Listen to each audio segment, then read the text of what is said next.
खुलुमबाय आंनि बे सोरां लामा इउटिउब चेनेलनि गेजेरजों आं नोंथांमोननो बे भिडिअनि गेजेरजों नोंथांमोननो फोरमायनो लुगैयो जे आसामनि चिफ मिनिस्टारा सोर जाखो होनब्ला नोंथांमोननो हरखाबै मिथिहोनो लुगैयो जे आंनि बे सोरां लामानिफ्राय दाखालिनिफ्राय सोलिबाय थानाय इलेक्सननिफ्राय बिजेपि सरकारानो देरहानाय बायदियै दा आसामाव गिबियाव मावबाय थानाय सर्बानन्द सन'वालानो चिफ मिनिस्टार जानानै दंमोन।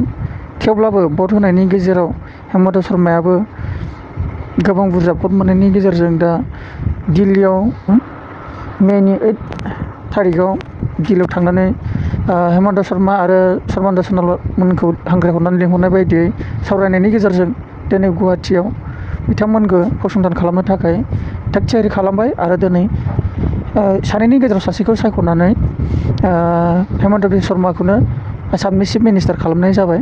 दा नोंथांमोननि गेजेराव बेखौनो मिथिहोयो जे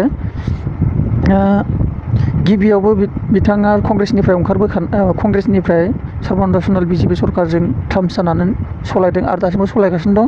आरो दा बिसोर बिजेपि सरकारावनो थानानै हेमन्त शर्मायाबो आसामखौ सलायसिगोन आरो सर्बानन्द सन'वालनो मा दायथ' होगोन जों दा बेखौ मोनाखै आरो मा दायथ' होगोन बेखौ उनाव मिथिगोन। आरो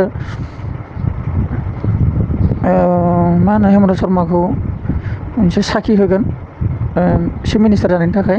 दा बेखौ उनाव होब्लासो नोंथांमोननो भिडिअ पस्ट लाना फैनो हागोन। आरो नोंथांमोननि गेजेराव बेखौनो फोरमायो जे बे कर'ना बोथोरखौ लानानै गोबां मानसियानो हांखार आरो प्रब्लेमाव सोलिनानै दं आरो कर'ना भाइरासआबो माइनास जायाखै, बांनायनि सायाव बांगासिनो। नोंथांमोन बयबो मोजाङै थागोन न'खरावनो आरो गावखौ जानाय लोंनायनिफ्रायबो साब सिखोन थागोन आरो आखाइ सुनाय आरो दै गुदुं लोंनाय बेफोरखौ एसे मोजां इउज खालामना लागोन। माब्रै होनोब्ला गाज्रि मुवा बेसादनिफ्राय साफियो होननानै गोबां मिथि मोनदों, बेनिखायनो एसे साबधानै थाबानो जाबाय। दा बेल'मोन आं नोंथांमोननो फोरमायनो गोनाङा। आसामाव दा हेमन्त शर्मायानो चिफ मिनिस्टार जानो हाबाय। नोंथांमोननि थाखाय बेखौनो मिथिहोनो थाखाय बेखिनिखौनो नोंथांमोननो फोरमायना होनाय जाबाय। गोजोन्थों।